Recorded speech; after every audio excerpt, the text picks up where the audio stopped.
I'm Kah Heng, a librarian with the National Library Board. I'm sure we are all familiar with fairy tales, but have you heard of fractured fairy tales? They are one of my favorite genres, and I can't wait to tell you why. So, what are fractured fairy tales? They are stories adapted from original fairy tales, but with an unexpected twist. They often change the characters, setting, point of view, or plot to a humorous effect. I've noticed three broad themes across fractured fairy tales that make this genre delightful. Firstly, there are stories which mix up different fairy tales. These stories are set in a fictional fairy tale land where the characters of different fairy tales know each other. I enjoy that these books create a new world beyond our imagination. I especially like this take on fractured fairy tales as I have fun spotting Easter eggs. For example, this spread from the Great Grand Plan shows fairy tale characters like Goldilocks and the Three Bears, Cinderella, Rapunzel, Puss in Boots, and so on. The Great Grand Plan is a rhyming book that mashes up Little Red Riding Hood and the Three Little Pigs. Throughout the book, it seems like Grandma is in danger, and the little pig searches for props he can use to rescue her.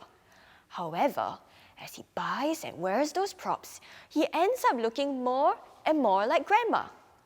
This book is a great one for audience interaction. The phrase, "Save that Gran," is repeated throughout the story, and you can get children to shout it out as you read the book. You can also consider using similar props as the one that Pig uses when telling the story.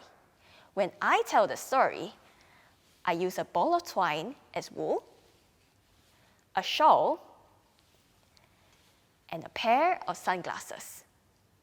Another book I really enjoy is a cooked-up fairy tale. It's a hilarious foodie tale about an aspiring chef who tries to help out at fairy tale headquarters. He accidentally cooks important ingredients in classic fairy tales. For example, he makes baked apples out of Snow White's apples. He also makes bean soup and smoked ham out of the beans meant for Jack and the Beanstalk. Will he ruin the stories? Well, you must read the book to find out. The plot is unexpected to say the least, and that is truly the hallmark of a good fractured fairy tale. The second type of fractured fairy tales are told from the villain's point of view. Such a style encourages the reader to sympathize with the villain. Some great books with this theme are Trust Me, Jack's Beanstalk Stinks, and The True Story of the Three Little Pigs as told by Airwolf. In Trust Me, Jack's Beanstalk Stinks, the giant argues why humans, in particular Jack, are crafty and mean. The giant translates his pet phrase, fee, fi, fo, fum, to show that he had given Jack gentle warnings not to steal from him. I couldn't help but to empathize with the giant after hearing his point of view. Similarly, in The True Story of the Three Little Pigs, the wolf explains why he hates the label Big Bad Wolf. He then proceeds to share what really happened. Turns out, the wolf had a cold and accidentally blew down the houses when he sneezed. It's a creative take on the classic fairy tale that I definitely would not have imagined. I enjoy the surprise that telling stories from different perspectives brings. This theme also teaches children to listen to both sides of the story before making a judgment. Finally, there are fractured fairy tales whose plots and characters have undergone massive transformation compared to the classics.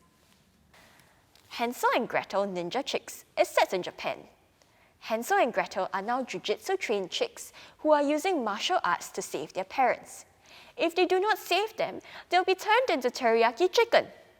Apart from the innovative storyline, the rhyming words of the book also make it a fun read.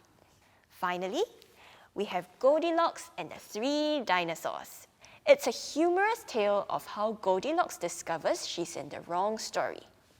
Turns out, the three dinosaurs were deliberately trying to trap her and eat her. I chuckled at what terrible liars the dinosaurs were, as they reminded me of myself when I try to pull practical jokes. I loved the naive tone of the dinosaurs trying to hide their ulterior motive. I'm sure children will enjoy this Mo Williams classic. I hope that this video has inspired you to pick up fractured fairy tales for your next story time. See you around in our libraries!